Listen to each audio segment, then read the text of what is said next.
Late last night, the second shift at a hospital in Buffalo was told to stay where it was. There had been a plane crash. The hospital would need all hands on deck to care for the wounded as they came pouring through the doors. It was the same alert with the same hope that had doctors and nurses on standby throughout Manhattan on September 11, 2001. In our fourth story tonight, then as now, the doctors stood idle. The nurses waited in vain.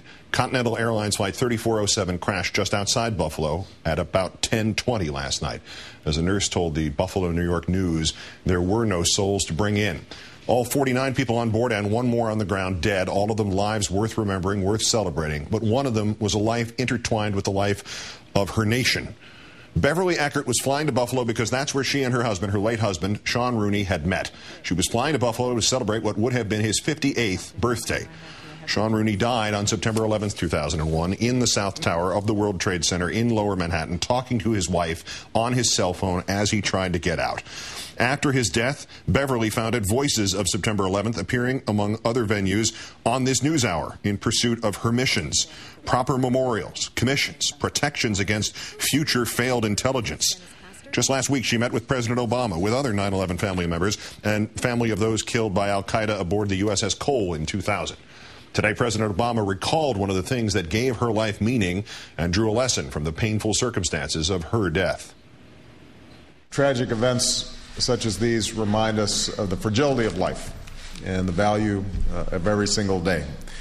One person who understood that well was Beverly Eckert, who was on that flight and who I met with just a few days ago. You see, Beverly lost her husband on 9/11 and became a tireless advocate for those families whose lives were forever changed on that September day.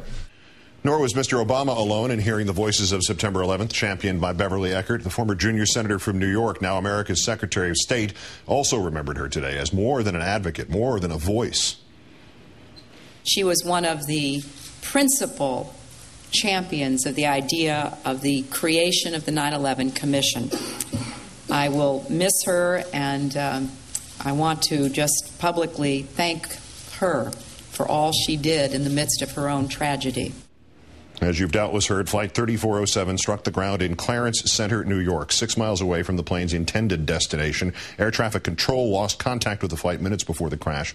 No indication of anything out of the ordinary. No mayday call from the pilot nor crew. Landing gear in place. Flames engulfed the wreckage, the crash site burning off the excess jet fuel. An eyewitness reported hearing a loud boom followed by several more explosions that went on for 10 minutes.